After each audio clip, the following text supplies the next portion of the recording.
नमस्कार दोस्तों आज मैं आपको एक और अजीबोगरीब सच्चा किस्सा सुनाने जा रहा हूं। आपने इंसानों के सुसाइड के बारे में तो कई किस्से सुने होंगे, पर क्या आपने कभी परिंदों के या पक्षियों के सुसाइड का कोई किस्सा सुना है? नहीं सुना तो तैयार हो जाइए एक ऐसा ही रहस्यमय किस्सा सुनने के लिए। पर किस्सा शुरू करने से पहले आपने अगर मेरा चैनल अभी तक सब्सक्राइब नहीं किया है तो कृपया करके सब्सक्राइब कर लीजिए और बेल आइकन दबाना बिल्कुल मत भूलिएगा। आप देख रहे हैं अद्भुत दुनिया, अद्भुत अकल्पनीय रहस्यमय कहानियों की दुनिया। तो दोस्तों, आज की कहानी है साउथ असम के जतिंगा नाम की जगह की। यह जगह अपनी खूबसूरती के लिए बहुत मशहूर है। इस जगह आपको पहाड़, झरने और संतरे के बाग मिलेंगे। इस जगह रात में जाना बैन है। यहाँ पर आपको इस तरह के साइन बोर्ड भी मिलेंगे जिस पर लिखा होगा कि यहाँ पर रात में जाना मना है। 1960 में इस जगह पर एक घटना का पता चला जो 1960 से कहीं पहले से घट रही थी। यह अजीब सी घटना थी जिसमें मानसून के मौसम में जब यहाँ के रहने वाले लोग सोकर उठते तो उनको हजारों पक्षी मरे हुए मिलते।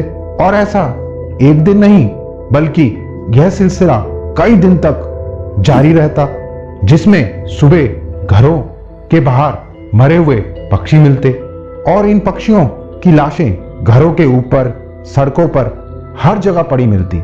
उस समय लोगों ने सोचा कि यह तो एक भूत प्रेत का साया है, नहीं तो किसी ने कोई जादू टोना कर दिया है।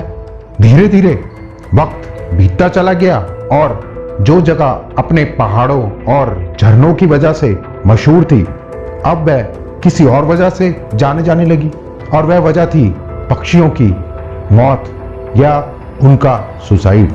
अब लोग दूर दूर से सिर्फ इस हैरान कर देने वाली चीज को देखने आने लगे। हर कोई यह जानना चाहता था कि अगर ऐसा होता है तो होता क्यों है। 1960 में ही कुछ साइंटिस्ट ने यह जानने की कोशिश भी की थी और तभी इस घटना के बारे में बाहरी दुनिया को पता चला था। इस पक्षियों की सामूहिक मौत या सुसाइड पर काफी रिसर्च की गई। रिसर्च में यह पता चला कि यह मास सुसाइड निश्चित महीनों में ही हर साल होता है और वह महीने हैं सितंबर, अक्टूबर और नवंबर के बाद पक्षियों की सुसाइड की कोई भी घटना नहीं घटती। और सबसे हैरान कर देने वाली बात थी कि सुसाइड करने का भी एक फिक्स टाइम था, जो था शाम 7:30 से 10 बजे तक। यह पक्षी सिर्फ इसी दौरान सुसाइड करते और ऐसा एक बार नहीं बल्कि हर साल निश्चित समय पर ही होता। अब आप मेरे से पूछेंगे कि आखिर ये पक्षी सुसाइड करते कैसे थे? तो रिसर्च में इस पर कुछ थ्योरी मिली जिसमें बताया गया कि इस इलाके में मानसून के मौसम में बहुत बारिश होती है और पहाड़ होने के कारण बहुत तेज हवाएं भी चलती हैं।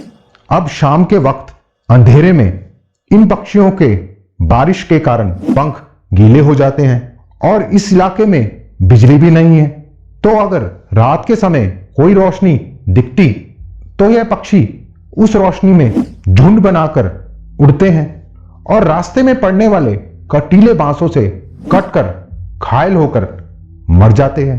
यहां पर बांसों की खेती की जाती है और यह बांस बहुत ऊंचे ऊंचे होते हैं। उधर बारिश के कारण परिंदों के पंख गीले हो जाते हैं और तेज हवा के कारण वह ज्यादा ऊपर नहीं उड़ पाते, इसलिए वह इन बांसों से टकरा के मारे जाते हैं।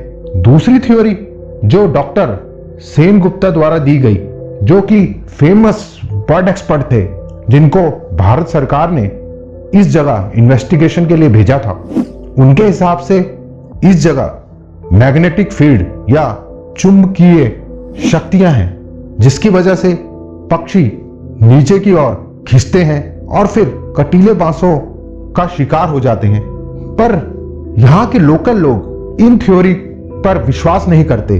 उनके हिसाब से कोई शक्ति है जो यह सब करती है, और जो परिंदे यहाँ बाहर से आते हैं वह कभी भी जिंदा वापस नहीं जाते। आप में से किसी को इस जगह जाने का मौका मिला तो कमेंट सेक्शन में जरूर बताइएगा। और अगर आपको आज का किस्सा पसंद आया तो वीडियो को लाइक करना बिल्कुल मत भूलिएगा। और अगर आपने अभी तक मेरा चैनल सब्सक्राइब नहीं किया है तो कृपया करके सब्सक्राइब भी कर लीजिएगा। धन्यवाद।